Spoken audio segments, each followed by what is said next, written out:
Bienvenidos a la Noche Infinita. Antes de comenzar, cuéntanos en los comentarios desde dónde nos escuchas y qué temáticas te gustaría que exploremos en el futuro. Leemos cada mensaje con atención y siempre tomamos en cuenta sus sugerencias para los próximos relatos. Sin nada más que decir, comencemos. Hay una parte de la MEX 200 que siempre me ha parecido particularmente silenciosa. Es ese tramo entre San Patricio y el Rebalse, cuando el mar ya no se ve y la vegetación comienza a cerrar el paso. Un tramo en el que el sol parece estar más cerca y el aire se vuelve espeso. He pasado por ahí decenas de veces, tanto de día como de noche, y nunca me detuve a pensar que un simple trayecto podía convertirse en una especie de infierno. Mi nombre es Armando, soy de Colima, y por razones de trabajo suelo recorrer esa carretera varias veces al mes. Trabajo para una empresa de sistemas de refrigeración y uno de nuestros clientes más importantes tiene su planta en Manzanillo. Normalmente me quedo a dormir allá, pero ese día, un jueves por la tarde, terminé antes de lo esperado y decidí regresar a Tecomán para dormir en casa. Me arrepiento de esa decisión. Eran casi las 7 cuando salí de Manzanillo. El cielo comenzaba a oscurecerse y la carretera estaba prácticamente vacía. Solo algún que otro camión lento y uno que otro vehículo que me rebasaba a toda velocidad. Puse música tranquila, bajé las ventanas para dejar que entrara el aire tibio y me preparé mentalmente para el camino. El GPS marcaba unos 40 minutos hasta llegar a casa. Todo parecía normal, hasta que vi los autos. Los vi por el espejo retrovisor, 3 vehículos iguales, sin placas, que aparecieron a la distancia como si hubieran salido de la nada. Era raro. Todos eran de la misma marca y modelo, Jetta color gris Oxford, sin ningún tipo de modificación, polarizados y sin placas. Me pareció curioso, pero no alarmante. Pensé que podía ser alguna flotilla de autos recién importados o vendidos. No les di mayor importancia. Aceleré un poco, no por huir, sino para mantener distancia. Los autos también aceleraron. Eso me hizo fruncir el ceño. No era común que un grupo de vehículos idénticos siguieran exactamente el mismo ritmo que tú. Bajé la velocidad para dejar que me rebasaran. No lo hicieron. En cambio, se alinearon detrás de mí, en fila, manteniendo la misma distancia entre ellos y conmigo. Era como si fueran parte de una misma coreografía, calculando cada movimiento. Pensé en salirme en el siguiente retorno, pero estaba en esa parte del trayecto donde no hay salidas por varios kilómetros. Solo monte, algunas brechas polvorientas y anuncios viejos que anuncian cocos fríos y empanadas de camarón. Pasaron unos minutos. Intenté tranquilizarme. Seguro van al mismo destino, no es para tanto, me repetía. Pero algo no cuadraba. No había luces internas, ningún reflejo del tablero o de una silueta humana. Nada. Como si los autos estuvieran vacíos. O peor aún, como si estuvieran manejados por algo que no quería ser visto. Apreté el volante. El sudor me escurría por la nuca. Subí las ventanas, apagué la música. Sentí como el silencio comenzaba a aplastarme. Y entonces sucedió algo. El primer auto, el que iba justo detrás de mí, encendió sus luces altas, directo a mis espejos, un destello violento que me obligó a mirar hacia otro lado. Aceleré, ellos también. Luego, el segundo auto hizo lo mismo, después el tercero. Un parpadeo sincronizado que no parecía casual. No era una señal de tránsito, era un mensaje. No sé cómo describir lo que sentí. Era miedo, pero uno denso que no te deja respirar. Apreté los dientes. Saqué mi celular para grabar lo que estaba pasando, o al menos para marcarle a alguien, pero no tenía señal. Ninguna. Ni siquiera un punto de cobertura. Revisé 3 veces. Nada. Volteé a ver por el retrovisor de nuevo. Los autos habían disminuido la distancia. Estaban más cerca, demasiado cerca. Podía ver el reflejo de mis luces traseras sobre sus parabrisas. Sentí una punzada de desesperación. ¿Qué chingados querían? Frené en seco. Era una locura, lo sé, pero quería obligarlos a rebasarme, a que pasaran y se fueran. Mi coche derrapó ligeramente, levantando tierra de los costados. Los autos también frenaron, en perfecta sincronía. a escasos metros detrás de mí. Fue en ese momento que me di cuenta de que no estaba en control. Esa gente, o lo que fuera que manejaba esos autos, no era normal. Estaban jugando conmigo. No querían solo seguirme, querían que me diera cuenta de que estaba atrapado. Tomé una decisión desesperada: salirme del camino. Vi una brecha polvosa a la derecha, una de esas veredas que usan los campesinos o pescadores, y sin pensarlo 2 veces giré bruscamente. Las llantas chillaron. Mi coche rebotó contra las piedras y caí en un camino estrecho entre arbustos y palmas. Sabía que estaba yendo hacia el mar, hacia la zona donde los manglares comienzan a cubrir todo. No era el mejor lugar, pero al menos me alejaba de ellos. Por unos segundos pensé que había logrado escapar, hasta que escuché los motores. 1, 2, 3. Los malditos también se metieron al camino. Los Jetta grises seguían ahí, incansables, perfectos. Sus faros cortaban la maleza como cuchillas. Era como si estuvieran conectados, como si fueran parte de una misma mente, una sola intención. Me di cuenta de que no podía escapar por velocidad. Tenía que esconderme. Vi un claro, una pequeña desviación apenas visible entre los arbustos. Apagué las luces y el motor y giré el volante bruscamente para salirme de la brecha.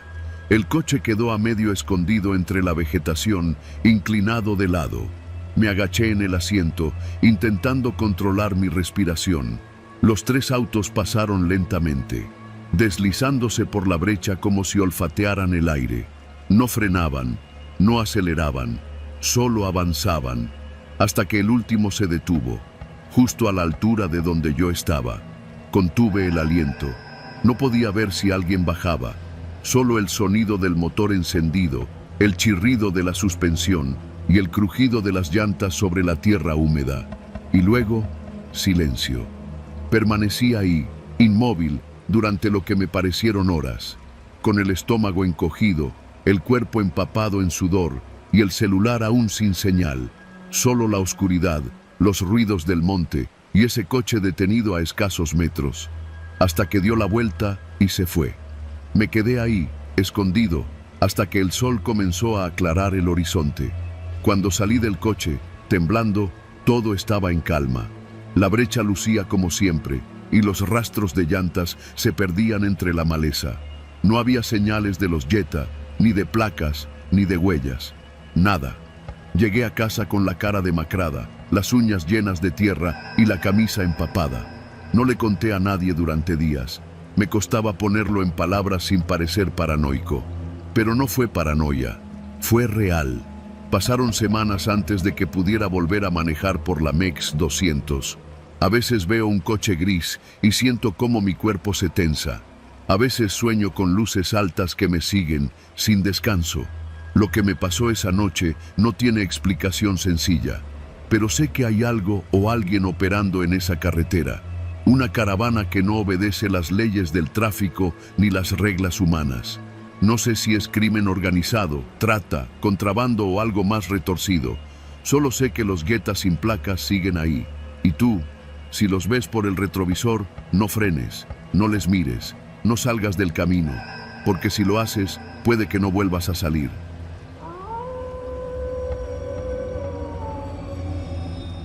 No soy de los que se asustan fácil. He trabajado en seguridad privada, en bodegas, en rutas de transporte nocturno y ahora, desde hace un par de años, manejo un sedán para una empresa de transporte ejecutivo. Me dedico sobre todo a viajes largos, aeropuertos, ciudades intermedias, traslados especiales. Cobro bien y evito los problemas del tráfico citadino. Pero lo que me pasó una noche sobre la MEX 140D, rumbo a Jalapa, fue algo que todavía me cuesta contar sin mirar por el retrovisor. Aquella noche era fresca. Era octubre, pero ya el aire bajaba con un filo húmedo desde las montañas. Había tomado un servicio desde Puebla con destino a Jalapa, un cliente que, por razones laborales, necesitaba llegar pasada la medianoche. Me pagaban por esperar en el destino y regresarme al amanecer, así que acepté. Nada fuera de lo común. El carro, un Jetta gris oscuro de modelo reciente, iba limpio y con el tanque lleno. Salimos pasadas las 9:30 de la noche. Cruzamos sin problema la zona de Amozoc y luego tomamos la MEX 140D, un tramo de cuota que atraviesa zonas rurales, boscosas, y después de Perote empieza a volverse más estrecho y con menos iluminación. El cliente, un tipo joven, con traje y audífonos, se quedó dormido apenas cruzamos las primeras casetas. No me molestaba. Prefería el silencio. Manejaba a velocidad constante, cuidando no pasar de los 100. Las curvas de esa autopista pueden traicionarte, sobre todo cuando hay neblina. Y esa noche, la neblina empezó a bajar justo al pasar las vigas. Al principio era leve, un velo blanquecino que se arrastraba como si flotara desde los matorrales. Pero luego se volvió espesa, de esa que se pega al parabrisas y te obliga a bajar la velocidad. Yo iba concentrado. Apenas había tráfico. Un tráiler pasó en sentido contrario y después de eso, solo escuchaba el motor del Jetta y el zumbido tenue de las llantas sobre el asfalto. Fue entonces que ocurrió. El semáforo estaba ahí, en mitad de la nada.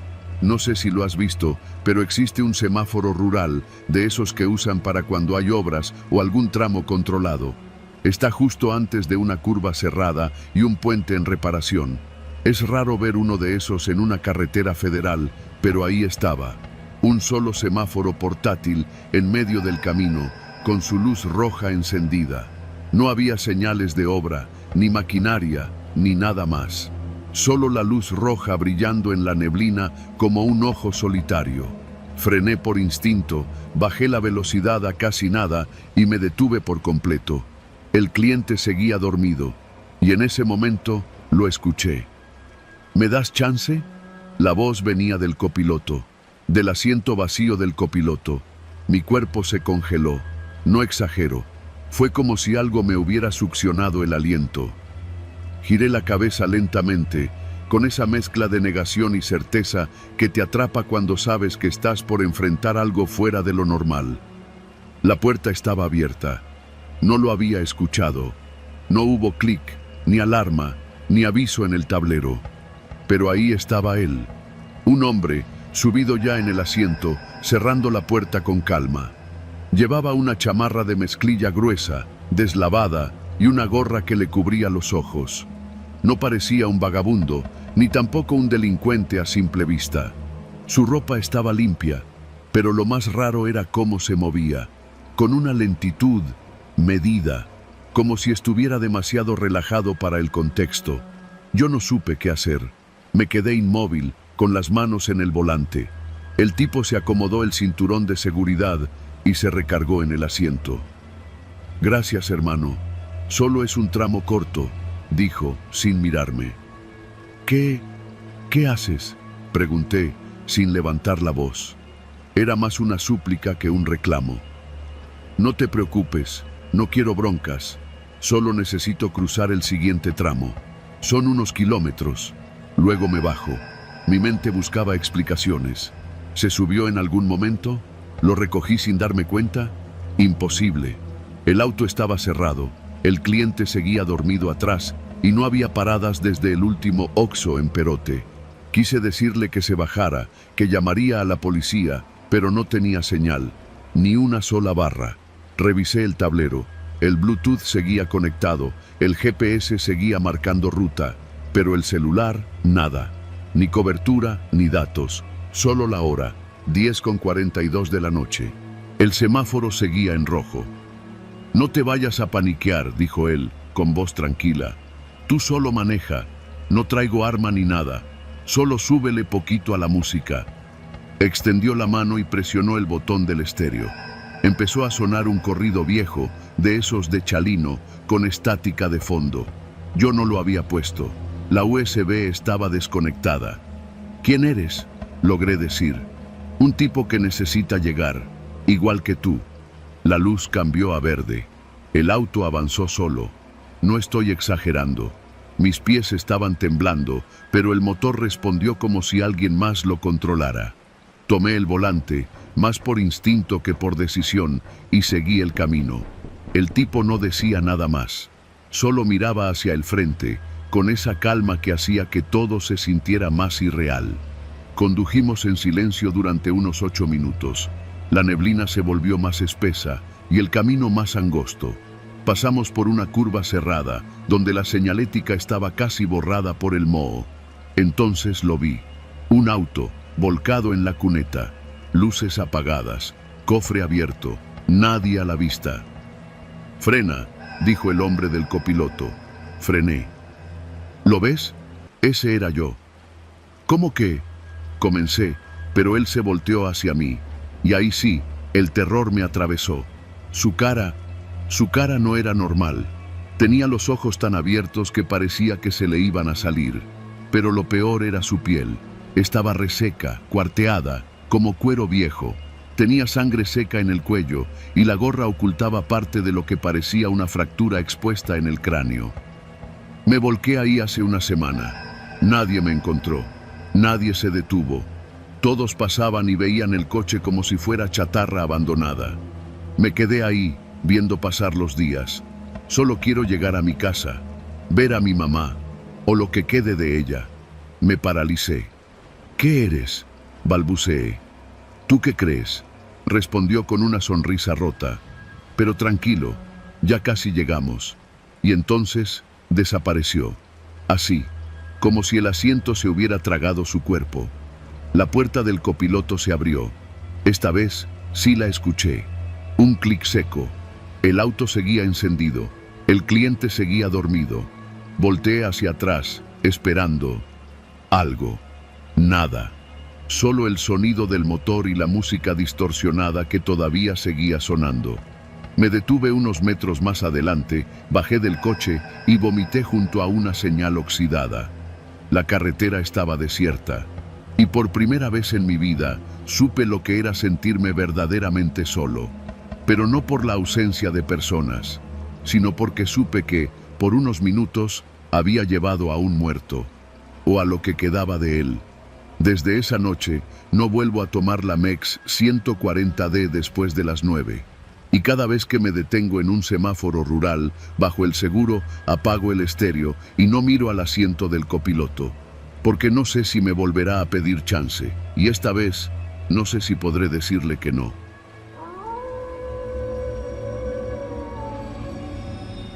No sé cómo empezar esto sin que suene como una exageración. Tal vez lo sea. Tal vez lo que viví fue simplemente un cúmulo de coincidencias extrañas, amplificadas por el cansancio y la mala suerte.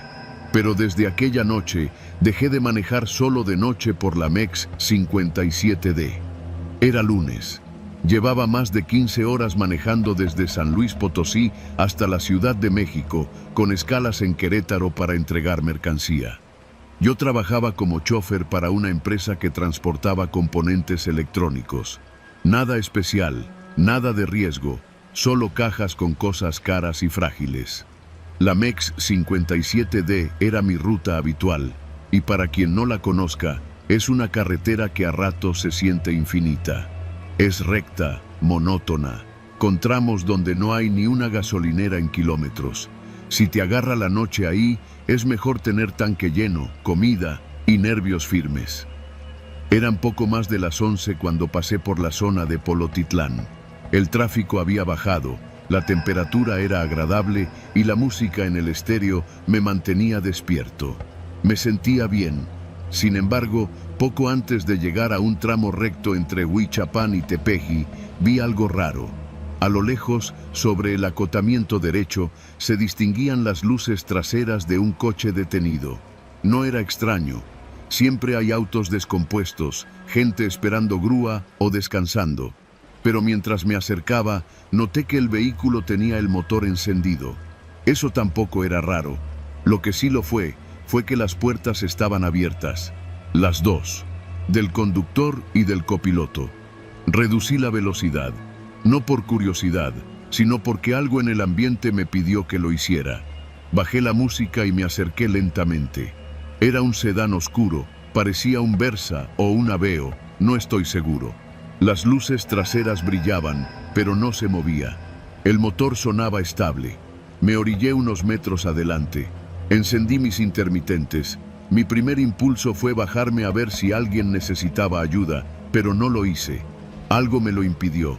Miré por el retrovisor. Nadie bajaba. Nadie se movía. Solo el coche ahí, detenido, puertas abiertas, motor encendido. Tomé mi celular. No había señal, ni una sola barra. Me asomé por la ventana, medio cuerpo fuera. ¡Hola!, grité, sintiéndome ridículo. Nada. Pensé que tal vez alguien había tenido una emergencia, que tal vez corrieron al monte por ayuda, que regresaban pronto. Aún así, me bajé. Sí, contra toda lógica. Llevaba una linterna en la guantera. La encendí y caminé despacio hacia el sedán. Los faros delanteros estaban apagados, pero el interior estaba iluminado por el tablero encendido. No había música, solo el zumbido leve del motor funcionando. La primera cosa que me perturbó fue el hecho de que no había señales de forcejeo, ni prisa, ni objetos tirados. El auto estaba perfectamente ordenado, salvo por las puertas abiertas, como si alguien hubiera bajado un minuto para hacer pipí y se le hubiera olvidado cerrar. Pero no había nadie. Asomé la cabeza por la puerta del conductor. El asiento estaba vacío. La llave seguía en el switch, el aire acondicionado encendido. El asiento estaba echado hacia atrás, como si el conductor hubiera estado recostado, pero no había rastros de nadie. Del lado del copiloto, lo mismo. Caminé alrededor del coche. Nada. Ninguna pisada en la terracería, ningún reflejo de linterna ajena, solo oscuridad y silencio. Entonces vi lo peor. El asiento trasero estaba completamente vacío, sí, pero sobre el tapete del piso había una mochila pequeña, de esas escolares, rosada, con un llavero de unicornio. No era de adulto, y tampoco parecía abandonada. No tenía polvo. Estaba ahí como recién colocada. Retrocedí. Mi mente se llenó de preguntas. ¿Una familia? ¿Un papá con su hija? ¿Secuestro? ¿Accidente? Pero no había señales de lucha, ni huellas, ni sangre. Me metí a mi camión, puse el seguro en las puertas y apagué la linterna. Durante los siguientes minutos, simplemente estuve ahí, mirando el sedán por los espejos, esperando que alguien regresara, esperando que todo tuviera sentido. Pero nadie vino. A los 15 minutos decidí reportarlo. Tomé el radio satelital de emergencia que llevaba para casos de este tipo, lo conecté, marqué a la línea de apoyo de la Guardia Nacional. Aquí unidad de transporte privado. Hay un vehículo detenido en la MEX 57D, kilómetro aproximado 238. Motor encendido, sin ocupantes a la vista. ¿Está obstruyendo la carretera?, preguntó la operadora. Negativo, está sobre el acotamiento, pero hay indicios extraños. Mochila de niño dentro, puertas abiertas, sin señal de personas. Recibido, unidad en camino. Manténgase a una distancia segura. Colgué. Me quedé ahí, sin apagar mi motor. Me sentía observado. Pasaron otros 15 minutos. Finalmente, un coche de la Guardia Nacional se detuvo. Eran 2 oficiales. Bajaron, me pidieron que me mantuviera en mi cabina. Uno revisó el sedán, el otro me pidió que relatara lo que había visto. Me preguntó si había movido algo, si había visto gente correr. Le respondí que no, solo encontré el auto así. Después de revisar unos minutos, el oficial regresó. ¿Sabe qué es lo más raro?, me dijo, encendiendo un cigarro. El auto no tiene reporte de robo, ni de desaparición. Es de un señor de Celaya, pero cuando marcamos al número de contacto, suena dentro del carro. Me señaló el asiento. Ahí estaba el celular. ¿Y la mochila?, pregunté. Vacía. Ni un papel, ni un lápiz. Me dijeron que me podía ir, que ellos se quedarían esperando una grúa. Arranqué y me fui, pero no pude dejarlo atrás. Durante los siguientes días, busqué noticias. Revisé periódicos, noticieros, redes sociales. Nada. Ni reporte de personas desaparecidas en esa zona, ni seguimiento. El auto apareció y luego, como si nada, fue retirado. 2 semanas después, recibí una llamada extraña. Era un número oculto. Al contestar, no dijeron nada. Solo se escuchaba el mismo zumbido del motor que había escuchado esa noche. Y luego, una voz infantil susurrando algo que no logré entender. Corté, bloqueé, cambié de número. Desde entonces, cada vez que paso por ese tramo de la MEX 57D, bajo la velocidad. Y no por precaución, sino porque, durante unos segundos, vuelvo a ver ese sedán detenido con las luces traseras encendidas y la mochila rosa en el asiento trasero, solo que ahora la puerta está cerrada y alguien desde dentro parece mirarme pasar.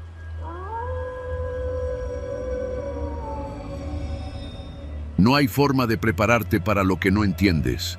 Pensé que lo había visto todo en esta ciudad.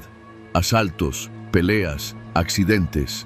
Trabajo en un retén de seguridad sobre la MEX 175, justo en el tramo entre Oaxaca de Juárez y Miahuatlán. Son turnos largos, cansados, con calor de día y frío de madrugada, pero lo peor no es el clima, es lo que ves cuando crees que nadie te está mirando. Eran casi las 3 de la mañana cuando lo vi. Mi compañero Toño dormía en la patrulla, roncando con la boca abierta, y yo estaba tomando café tibio en un vaso de unicel, parado frente al camino, con una linterna en la mano. Apenas pasaban autos a esa hora. Todo estaba en silencio, salvo por el zumbido lejano de los grillos y los árboles mecidos por el viento. Entonces salió de entre los árboles un hombre. Caminaba por el acotamiento, descalzo, con un pantalón de mezclilla lleno de tierra y una camisa blanca abierta del cuello, empapada de sudor. Tenía la mirada fija en el suelo y en los brazos cargaba a un niño dormido. Lo vi venir desde unos 50 metros. Caminaba lento, como si las piernas ya no le respondieran bien. Levanté la linterna para verlo mejor y en cuanto sintió la luz, levantó la vista hacia mí. «¡Oficial!», gritó con voz ronca, desesperada. «¡Por favor, ayúdeme!». No reaccioné de inmediato. El susto me dejó estático por un segundo. Cuando llegó hasta donde yo estaba, jadeaba.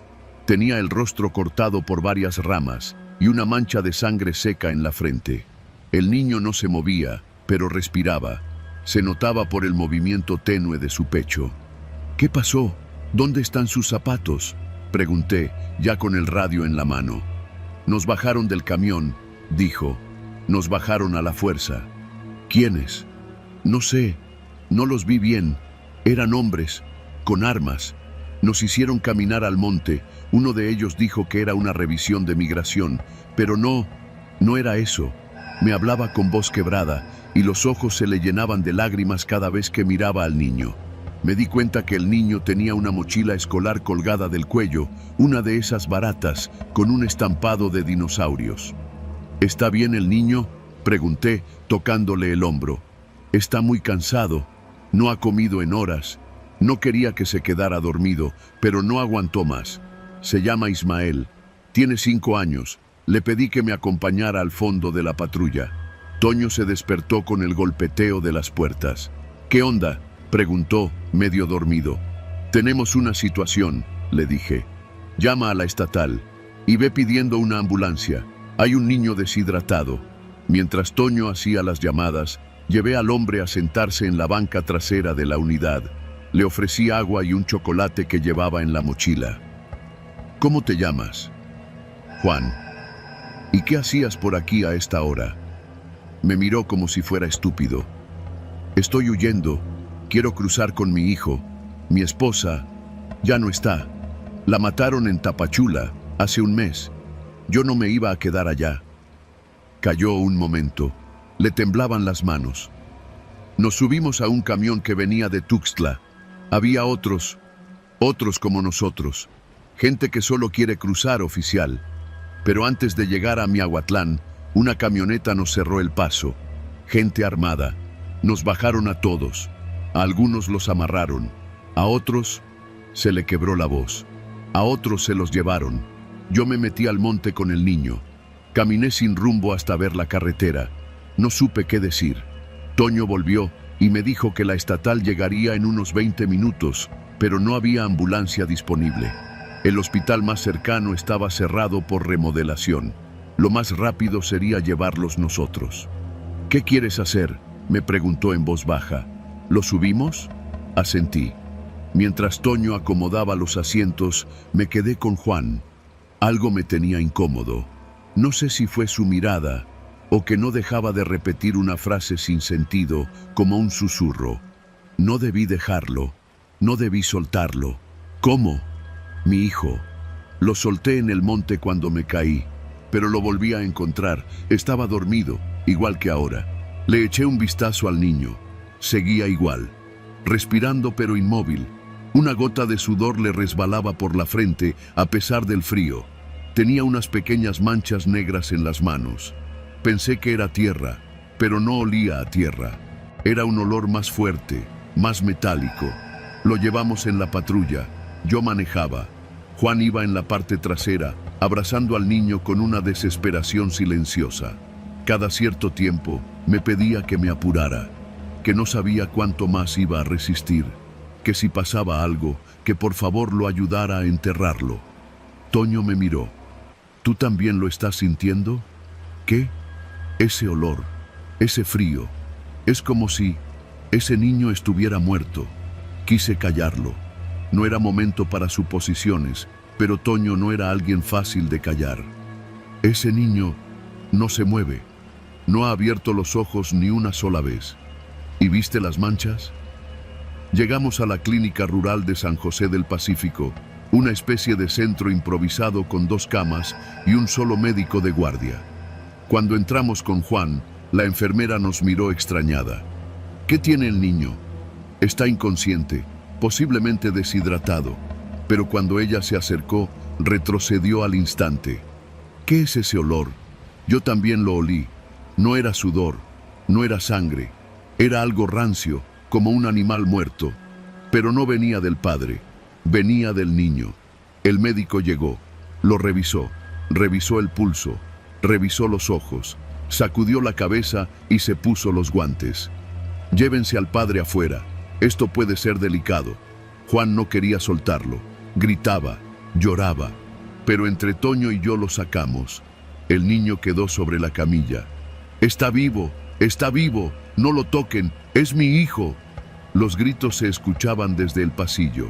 Estuvimos afuera unos 10 minutos, nadie nos decía nada.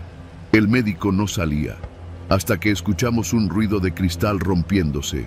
Corrimos de vuelta, y allí estaba, la camilla vacía, una ventana rota, y una sola cosa en el suelo, la mochila del niño, abierta, vacía. El médico estaba inconsciente, con un golpe en la cabeza. Había sangre en la pared, pero no señales de pelea. Solo marcas negras en el piso, como las que había visto en las manos del niño, como si hubieran arrastrado alquitrán por el suelo. Llamamos a refuerzos, buscamos por todo el perímetro. Nada, ni rastro del niño, ni de nadie más. Juan se quedó en el pasillo, sentado, con la mirada perdida. Dijo una sola cosa antes de que lo subieran a la ambulancia psiquiátrica. No era mi hijo murió en el monte. Yo lo dejé, lo encontré horas después. Pensé que estaba dormido, lo cargué, lo abracé, y desde entonces ya no habló, ya no abrió los ojos, solo me dejó caminar con él hasta ustedes. Nadie nos creyó. En el informe escribieron que el niño había huido por la ventana, que el padre tuvo un brote psicótico, que todo fue un malentendido, pero Toño y yo, cada vez que pasamos por la MEX 175, miramos a los árboles, porque a veces, entre la neblina, se alcanza a ver una figura pequeña, cargada por un hombre descalzo, y siempre que los vemos, no hay sonido, ni siquiera del viento.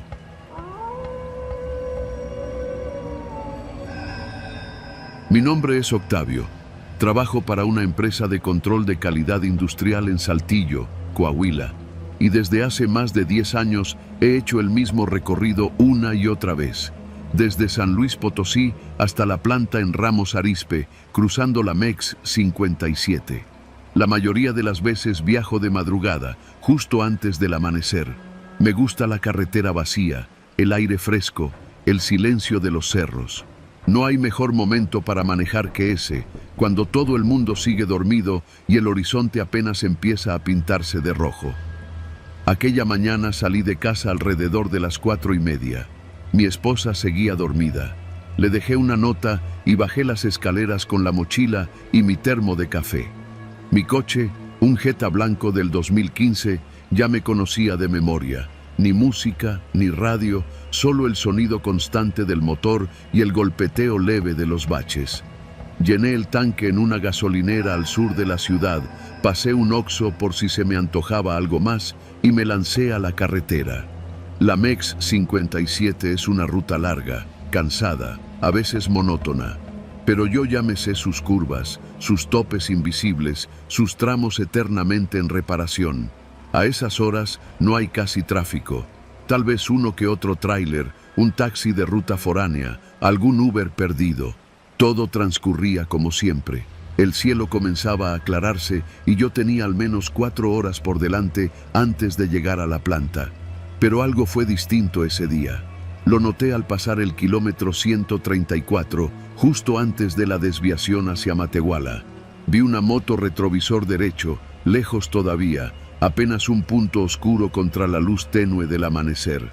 No le di importancia. En esa carretera es común ver motociclistas, especialmente grupos que bajan de Monterrey rumbo a Querétaro o al sur del país. Lo raro fue que poco a poco comenzaron a aparecer más. Primero una, luego otra. Al cabo de 20 minutos ya tenía por lo menos 5 motos visibles detrás de mí. Al principio pensé que se trataba de un grupo biker haciendo ruta juntos, pero había algo en su comportamiento que no cuadraba. No me rebasaban, no se agrupaban, mantenían distancia entre sí, pero todos detrás de mí, a unos 100 metros de distancia, como si me siguieran, como si esperaran algo. Mi pulso aumentó. Bajé la velocidad un poco para que me rebasaran, a ver si podía confirmar mi paranoia, pero ninguno lo hizo. Solo redujeron también su velocidad, manteniendo la misma distancia. No empieces a imaginar cosas, Octavio, me dije, tratando de convencerme. Aceleré. Durante los siguientes kilómetros no volví a mirar atrás. No quería, pero en el fondo sabía que seguían ahí. Algo en el ambiente había cambiado. El cielo se aclaraba, pero el sol aún no salía. El tramo de carretera era abierto, sin curvas, sin puentes, solo desierto seco y lomas bajas cubiertas de nopales. Terreno perfecto para desaparecer sin dejar rastro. Fue en el kilómetro 143 cuando me convencí de que aquello no era casualidad. Las motos empezaron a acercarse, una a la izquierda, otra a la derecha. Las luces altas me bañaban los espejos. Ya no eran 5, eran más de 10. Se distribuían a ambos lados de mi coche como si intentaran rodearme. Apreté el volante, sintiendo que las yemas de mis dedos perdían color. No sabía si acelerar o frenar. Ninguna opción parecía buena. Mi mente buscaba razones lógicas. ¿Sería una rodada violenta? ¿Algún grupo de extorsión? ¿Un malentendido? Pero no encontraba consuelo en nada. Mi estómago se encogía más con cada segundo. Las motos no eran Harley Davidson ni de turismo. Eran más pequeñas, más ágiles, de esas usadas por repartidores o mensajeros. Algunos llevaban chamarras negras con parches, otros simplemente sudaderas con capuchas. De pronto, uno de ellos rebasó por la izquierda y se colocó justo frente a mí, bajando la velocidad. Otro hizo lo mismo por el lado derecho. El mensaje era claro, querían que redujera la velocidad. Y lo hice. Desaceleré hasta quedarme por debajo de los 70 kilómetros por hora. Las motos me encerraron. 2 adelante, 2 a los costados, el resto detrás. Como una jauría controlando a su presa. No decían nada, no hacían gestos, no levantaban armas. Solo me miraban de reojo de vez en cuando, con los cascos puestos y los visores oscuros. Uno de ellos, el que iba justo al lado del conductor, llevaba un bate de béisbol atado a su mochila. No supe qué hacer. Intenté buscar señal en el celular, pero estaba en zona muerta. Imposible marcar. El auto empezó a vibrar por la tensión acumulada en mis piernas. Me temblaban los pies. Volteé a la derecha, buscando una salida, una brecha, algo. Pero lo único que vi fue el letrero oxidado de una terracería vieja con rumbo a una ranchería abandonada. Uno de ellos me hizo señales con la mano, indicándome que saliera de la carretera. Un gesto seco, sin palabras, como si fuera parte de un protocolo. No lo hice. Mantuve el rumbo. El tipo golpeó ligeramente mi ventana con el nudillo. 3 veces. Firme, amenazante. Y entonces supe que debía decidir. Si lo seguía, podría terminar muerto. Si me resistía, tal vez también. Pero dentro de mí, algo gritaba: no lo sigas. Aceleré de golpe. El motor chilló. El coche vibró con fuerza. Las motos de adelante intentaron cerrarme el paso, pero di un volantazo hacia el acotamiento y logré rebasarlos por la derecha. Sentí que las llantas traseras perdían agarre, pero el coche respondió. Me lancé hacia el tramo más despejado de la recta. Las motos aceleraron detrás de mí como una plaga ruidosa. La persecución duró unos 8 kilómetros. Fue la parte más larga de mi vida. El velocímetro marcaba 120, 140. Las motos se acercaban. Una se emparejó y golpeó mi retrovisor con el bat. Se quebró en pedazos. Otro intentó rebasarme por el lado izquierdo, pero lo cerré con un movimiento seco. No podía dejar que me alcanzaran. Fue entonces cuando lo vi. Un retén federal a lo lejos, montado por la Guardia Nacional. Nunca había sentido tanto alivio en mi vida. Toqué el claxon como loco. Hice luces con los faros. Aceleré con lo poco que me quedaba. Los guardias reaccionaron. Se pusieron en posición. Los motociclistas frenaron de golpe. En un instante, todo cambió. Como si nada hubiera pasado, las motos se dispersaron en distintas direcciones, saliéndose del camino, metiéndose entre brechas, despareciendo como ratas al encender la luz. Yo llegué al retén frenando de golpe. Me bajé temblando. Apenas podía hablar. Uno de los guardias me miró con cara de confusión. Le conté lo que había pasado. Me pidió detalles, descripción, placas. No tenía nada. Ninguna moto tenía matrícula visible. Ninguno de los rostros era distinguible. Solo recordaba el sonido de los motores, el bat en la mochila y el gesto de aquel que me indicó salirme. Los guardias dijeron que no era la primera vez que pasaba algo así, que ya habían recibido reportes, pero que nadie lograba capturarlos, que no sabían si eran ladrones, halcones, traficantes o simplemente un grupo de locos con poder sobre ese tramo maldito de la MEX 57. Me escoltaron hasta un parador unos kilómetros más adelante. Ahí me detuve, todavía en shock. Me senté en la parte trasera del coche y vomité todo el café de la mañana. Estuve casi 1 hora sin moverme. Llamé a mi esposa. No le conté todo. Solo dije que había tenido un susto, que iba a tardar más en llegar. A la planta llegué pasadas las 9. Nadie notó nada. Nadie pregunta mucho cuando maneja solo por carretera. Desde ese día ya no viajo de madrugada. Si no puedo ir de día, simplemente no voy. El trabajo no vale más que mi vida. Y cada vez que alguien menciona motos en carretera, me recorre algo que no puedo explicar. Un eco de llantas en mi cabeza, como un zumbido constante, como si me siguieran todavía, en la memoria, en fila, en silencio, esperando que vuelva.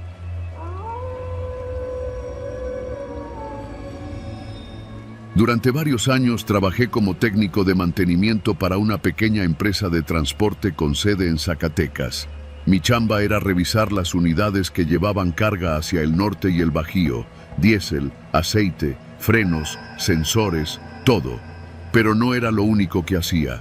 Cuando alguna unidad quedaba varada por ahí, a medio camino, yo era el primero en subirme a la camioneta y lanzarme a la carretera a arreglar lo que se pudiera. Era parte del contrato.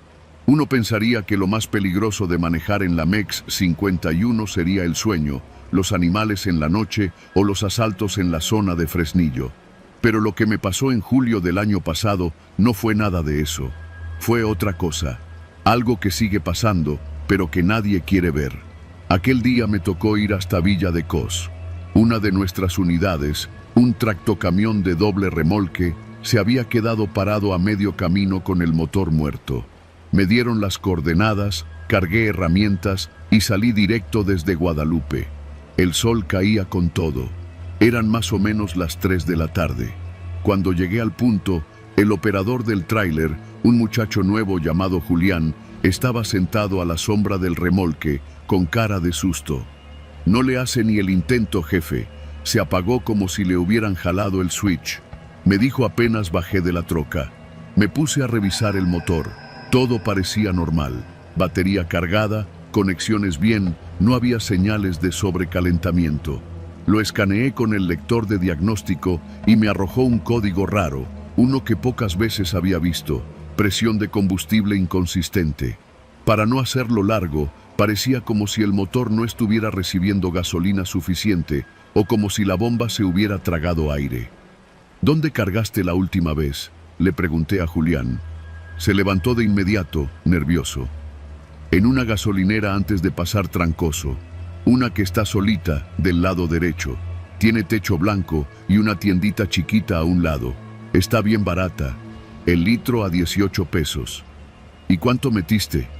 Llené el tanque, jefe, más de 500 litros. Me quedé helado. Esa gasolinera la conocía bien. Había oído chismes entre otros operadores de que vendía combustible raro. No de ese rebajado con agua, sino algo peor: combustible con solventes industriales que rendía igual en volumen, pero que terminaba madreando los motores a los pocos kilómetros. Intenté purgar el sistema, pero el diésel salía turbio, con un tono más claro de lo normal y un olor más fuerte, como a thinner. Ahí supe que el motor estaba, si no muerto, al borde del colapso. Tuve que remolcarlo con la grúa de la empresa. Mientras regresábamos, Julián iba blanco. ¿Y ahora qué va a pasar? ¿Me van a correr? Tú hiciste lo que cualquiera haría con ese precio. El problema es que esa gasolinera tiene años haciendo esto y nadie le dice nada. ¿No se puede denunciar? ¿A quién, mijo? ¿A la Guardia Nacional? ¿A la Profeco? ¿Tú crees que no saben? Ahí quedó. Pero eso fue solo el principio. 2 semanas después, me llamaron de nuevo. Otro operador, mismo problema. Se le apagó el motor después de cargar en La Barata. Esa vez fue más cerca de San Tiburcio. Mismo síntoma, mismo combustible turbio, mismo olor. Y después otro, y otro más. La coincidencia era imposible de ignorar. El patrón era claro: todos los motores se apagaban entre 20 y 30 kilómetros después de cargar ahí. Siempre igual. A veces solo se detenían. A veces los inyectores quedaban obstruidos para siempre. Un motor hasta se incendió cuando uno de los químicos que traía esa gasolina adulterada provocó una chispa. Empecé a documentar los casos. Hacía fotos de los sedimentos, del color del combustible, de los residuos que quedaban en los filtros. Anotaba los kilómetros exactos en los que se detenían. Incluso grabé un video donde se veía cómo el combustible recién cargado se separaba en fases, como si fuera aceite con agua. Se lo mostré a mi jefe, pero me dijo que lo dejara, que no me metiera en broncas, que si la empresa decidía dejar de cargar ahí, sería bajo sus términos, no por mis conspiraciones. Así que lo dejé, por un tiempo, hasta que le pasó a mi primo Saúl. Él manejaba una camioneta con caja seca, hacía entregas de refacciones automotrices. No trabajaba con nosotros, pero me pidió que lo ayudara a instalar un nuevo sistema de monitoreo de gasolina porque decía que su unidad tragaba de más. A la semana me marcó desde la carretera, cerca de Pánfilo Natera. Estaba varado, mismo síntoma. Cargué en esa pinche gasolinera que me dijiste que evitara, me dijo con voz temblorosa. Pero es que no traía ni 20 pesos y ahí sí aceptan transferencias sin mínimo. Me la jugué. Cuando llegué con él, vi su cara. No era susto, era coraje. Su jefe no quería pagar la reparación y él iba a tener que comerse el gasto. En ese momento lo decidimos. Juntos, íbamos a grabar todo. Volvimos a esa gasolinera un día por la tarde, con una camioneta prestada, una cámara GoPro oculta en el tablero y un recipiente en el tanque para recolectar una muestra directa. Fingimos ser repartidores nuevos, echamos 500 pesos y arrancamos. A los 25 kilómetros exactos, el motor empezó a ahogarse. Lo grabamos todo: el humo, el motor fallando, la cámara de combustión fallando. Luego vaciamos el tanque, tomamos muestras, las mandamos a analizar a un laboratorio de mecánicos conocidos. Los resultados fueron escandalosos. Altos niveles de solvente industrial, trazas de acetona y compuestos de metanol prohibidos para uso automotriz. Saúl subió el video a un grupo de transportistas en Facebook. En menos de 3 días tenía miles de vistas. Varios comentaron lo mismo. Sus vehículos se apagaron luego de cargar ahí. Algunos incluso empezaron a compartir fotos de tickets con coordenadas y videos similares. Pensamos que eso lo cerraría, pero no pasó nada. 2 semanas después, uno de los que había denunciado apareció muerto en un supuesto accidente. Su tráiler se incendió en la misma zona donde él había grabado un video que ya no está en línea. Otro más fue golpeado en una gasolinera distinta, en Fresnillo. Lo dejaron con el tabique nasal roto y sin celular. A mí me buscaron unos tipos en la central de abasto donde tenía el taller. Me preguntaron con tono amenazante si yo era el geniecillo que se creía experto en gasolina. Dije que no, que solo arreglaba sistemas eléctricos. Se fueron, pero entendí el mensaje. Cerré el canal, borré los videos, ayudé a mi primo a conseguir otro empleo fuera del estado. Hoy, cuando manejo por la MEX 51, evito esa estación a toda costa. Me doy la vuelta si es necesario. Llevo un bidón extra en la caja. Y si alguien me pregunta por qué, les digo lo mismo que le dije a Julián aquella vez. Porque no vale la pena quedarte varado donde nadie va a ayudarte, donde todo se ve normal, pero si miras más de cerca, huele a algo podrido, a algo que no es gasolina, ni diésel, ni nada legal. Ahí sigue esa gasolinera, el techo blanco, la tiendita a un lado, el precio siempre un poco más bajo que el resto, y los motores cayendo, uno por uno, a los pocos kilómetros.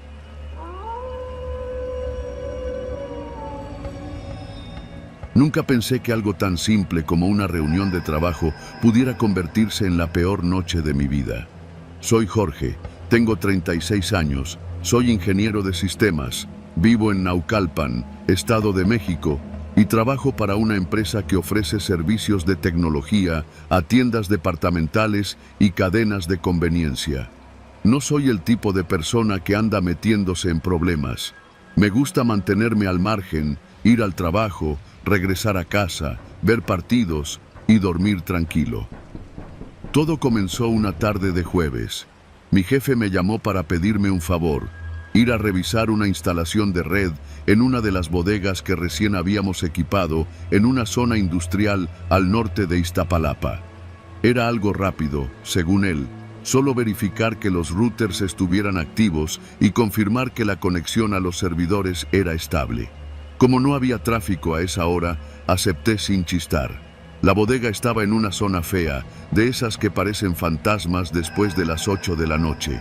Naves industriales con las cortinas abajo, calles oscuras y ni un alma caminando. Era un lugar donde uno no se sentía bien parado más de 5 minutos. Pero me dijeron que la reunión sería rápida, solo con 2 encargados de mantenimiento. Yo llegué a las 7:10. A esa hora, el cielo ya estaba naranja y el viento levantaba tierra del pavimento agrietado. Me recibió un tipo delgado, con lentes y chaleco reflectante. Se presentó como Miguel. Me hizo pasar por una puerta lateral de lámina. Dentro de la bodega, todo estaba en penumbra. Solo un par de luces blancas colgaban de los tubos del techo y tintineaban como si fueran velas. No había señal en el celular, ni una rayita. Por protocolo, me dijo Miguel mientras me daba un cubrebocas azul. Aquí adentro no usamos celulares, te los pueden clonar, así que lo mejor es que lo apagues por completo. No me pareció raro, en algunos almacenes lo hacen. Apagué el teléfono sin pensar mucho. Me llevó a una pequeña oficina improvisada hecha con tabla roca, donde ya había otro tipo sentado, revisando unos papeles. Este era más joven, de barba rala y mirada torva. Me saludó con un gesto seco y me ofrecieron una coca bien fría. No quería parecer paranoico, pero algo no me cuadraba. No había computadoras encendidas, ni cables de red visibles, ni rastro de ningún trabajo en proceso. ¿Me pueden mostrar el equipo que quieren revisar?, pregunté. Claro, ahorita te lo enseño, Miguel, dijo el de barba. El tipo delgado me hizo una seña para que lo siguiera por uno de los pasillos que conducían a la parte trasera. Caminamos en silencio por varios metros, hasta que noté que cada puerta que pasábamos estaba cerrada con candado o alambre. Me detuve. Oye, ¿y qué clase de red es la que necesitan revisar? Miguel me miró de reojo y se limitó a decir: no preguntes tanto, carnal, nomás haz tu chamba. Fue entonces cuando sentí cómo la piel se me tensaba. Mi cuerpo sabía que algo no estaba bien, aunque mi mente aún no lo quería aceptar. Cuando llegamos al fondo, vi a otros 3 hombres. Ninguno vestía uniforme.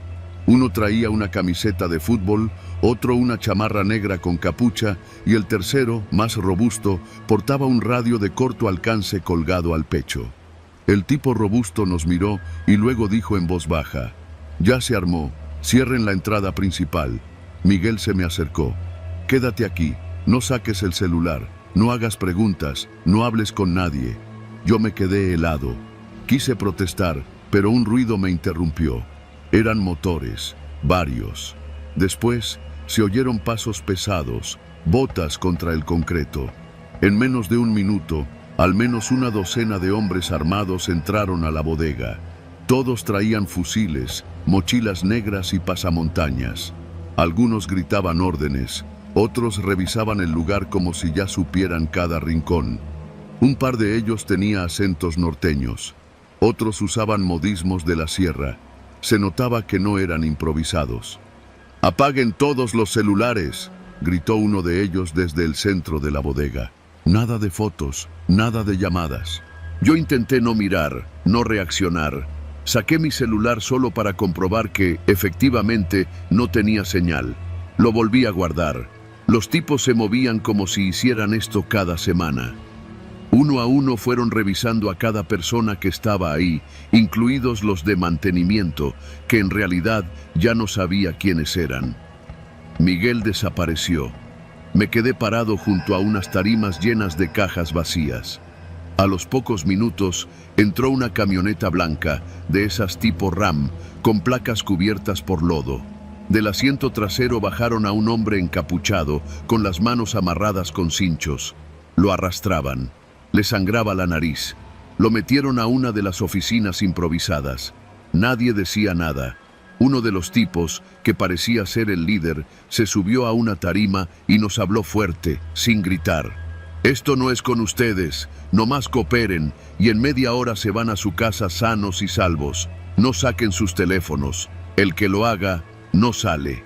Así, sin drama, sin amenaza escandalosa». Lo dijo con la frialdad de alguien que lo ha cumplido antes. Yo tenía el estómago revuelto. Las piernas me temblaban, pero me mantuve inmóvil. Durante los siguientes minutos escuchamos gritos, no de dolor, sino de desesperación, como si el tipo que habían traído supiera perfectamente lo que le esperaba. Después, un golpe seco y silencio. Uno de los encapuchados salió con un rollo de bolsas negras en la mano. Otro traía guantes quirúrgicos manchados. A nadie se le ocurrió moverse. A nadie. Yo sentía que el corazón me iba a tronar. Después de lo que parecieron horas, aunque fueron tal vez 30 minutos, el jefe habló de nuevo. «Listo. Gracias por su paciencia. Váyanse en silencio. Apagan los celulares y se largan sin voltear». Así, directo. Uno a uno, comenzamos a salir. Los tipos formaban un pasillo humano, armados, mirándonos con ojos vacíos. Yo caminé despacio, sintiendo el sudor correrme por la espalda. Cuando salí a la calle, ya era de noche cerrada.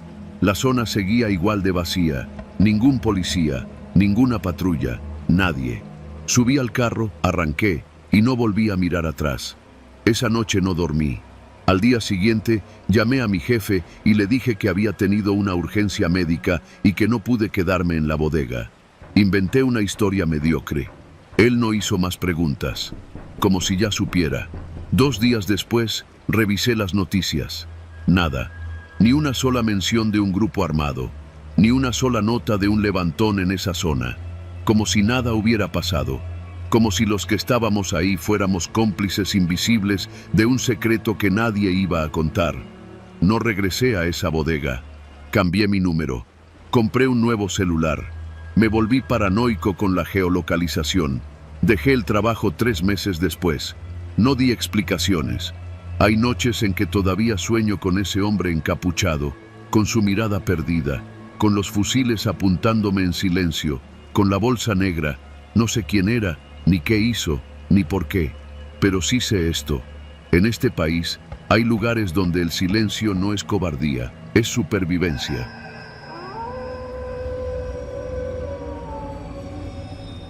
Trabajo como repartidor de refacciones automotrices para una empresa de autopartes en León, Guanajuato. La mayoría de mis entregas son locales, pero 2 veces por semana me asignan la ruta hacia Zacatecas, y esa implica recorrer la MEX 45D de madrugada, saliendo desde las instalaciones de la empresa poco antes de las 3. Los que trabajamos de noche lo sabemos. Las carreteras federales a esas horas tienen una vibra distinta. El aire se siente más espeso, los faros parecen atravesar una oscuridad más densa y el silencio es tan profundo que uno termina escuchando su propia respiración con más claridad que el motor. La MEX 45D es un tramo que muchos prefieren evitar. Tiene rectas largas que hipnotizan, poca señal telefónica en ciertos puntos y zonas donde los retenes militares o policíacos aparecen sin previo aviso. Pero lo que de verdad incomoda no es eso. Es la sensación de que, en algunos tramos, uno no está solo, aunque no haya nadie más en kilómetros a la redonda. Lo que me pasó una madrugada de marzo no tiene nada de fantasmas, ni luces extrañas, ni leyendas rurales. Pero me dejó tan marcado que todavía, al tomar el volante rumbo a Zacatecas, reviso 2 veces el retrovisor y desconfío de cualquier vehículo que se me acerque demasiado. Salí como siempre. Eran las 2:40 cuando arranqué la camioneta de la empresa, una Nissan con vidrios polarizados. No porque quisiéramos ocultar nada, sino porque las refacciones costaban lo suficiente como para que un ladrón se tentara si veía lo que había dentro. Llevaba piezas pesadas, alternadores, cajas de dirección y un par de compresores nuevos. Todo iba etiquetado, facturado y asegurado, pero eso no significa nada cuando te toca una balacera o un asalto en la carretera. La primera parte del trayecto fue tranquila. Pasé Silao y siguió Irapuato. Ni un alma en el camino, salvo algún tráiler ocasional. Iba con buen ritmo, oyendo un playlist en bajo volumen. No me gustaba ir con todo apagado, pero tampoco ponía música alta.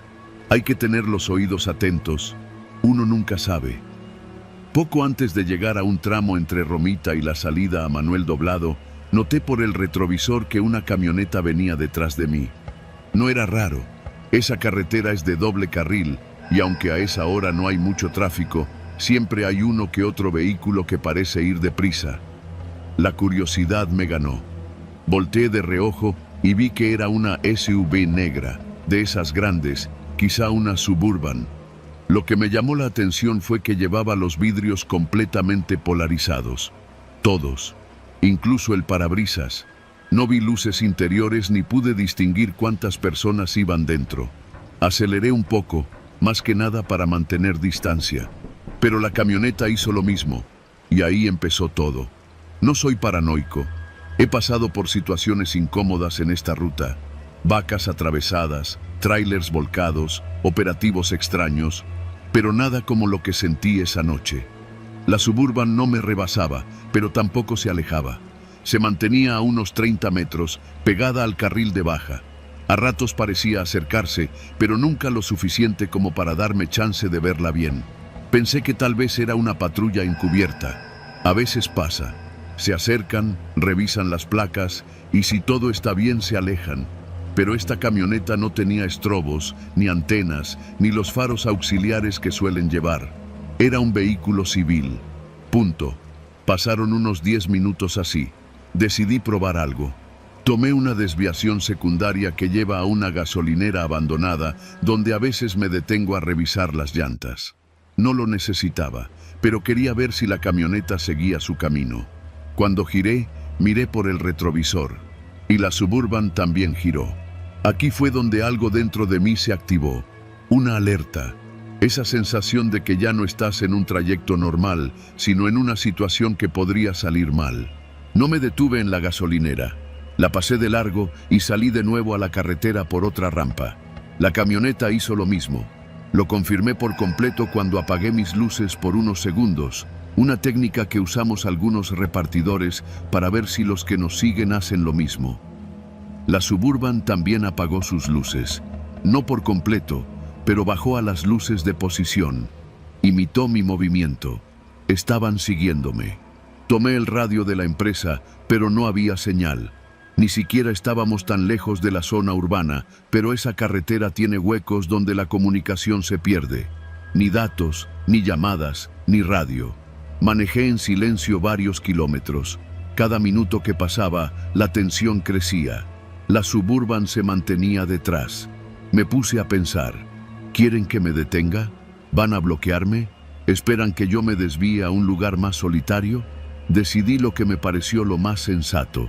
Llegar a la siguiente caseta, la de Cuatro Milpas. Ahí a veces hay policías federales o guardias de seguridad. No mucho, pero más que en la nada. Aceleré, no como loco, pero lo suficiente para dejarles claro que no pensaba detenerme. La camioneta respondió igual. Me seguía como sombra. Cuando vi las luces de la caseta a lo lejos, casi me puse a rezar. Pero el alivio me duró poco. La caseta estaba cerrada. No cerrada al paso, seguía operando, pero el módulo de vigilancia estaba oscuro. No había nadie visible, ni una patrulla, ni un solo oficial, nada. Pasé despacio.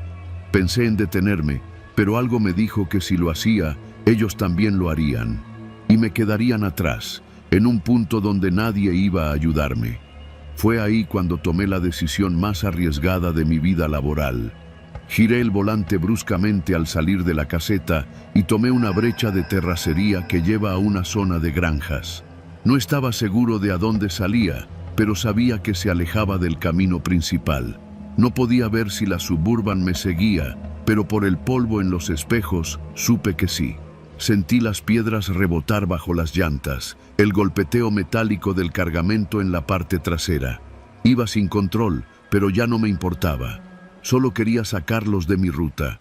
Después de unos 3 kilómetros de brecha, vi una pequeña bodega iluminada. Era de una empresa de agroquímicos, con un par de camiones estacionados y un velador sentado junto a una fogata improvisada. Frené en seco, bajé de la camioneta sin apagar el motor y me acerqué corriendo.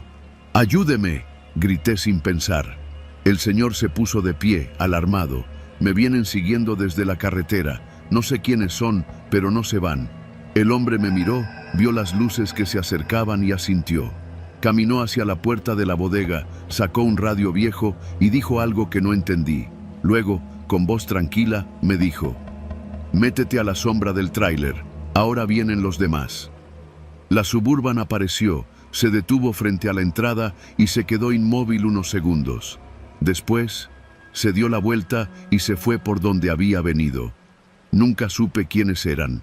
Narcos, policías corruptos, ladrones. Tal vez solo alguien con malas intenciones, esperando el momento adecuado. Pero algo les incomodó. Tal vez vieron la fogata. Tal vez supieron que ya no estaba solo. Me quedé en esa bodega hasta que amaneció. El velador me ofreció café. No me preguntó nada. Parecía que ya había pasado antes. Cuando me despedí, me dio una última advertencia. Si ves una camioneta que no rebasa ni se aleja, no tomes la misma carretera, regrésate. Y si puedes, cambia la ruta. Esas camionetas no siguen a cualquiera. Desde entonces, cada vez que veo una SUV con vidrios polarizados a las 3 de la mañana, el estómago se me revuelve. Y aunque sigo trabajando en la misma empresa, pedí cambiar mi ruta. No he vuelto a tomar la MEX 45D desde aquel día. Porque en esa carretera no todos los que te siguen lo hacen por accidente. Y hay veces que el miedo más real no viene de lo paranormal, sino de la gente viva que no muestra el rostro.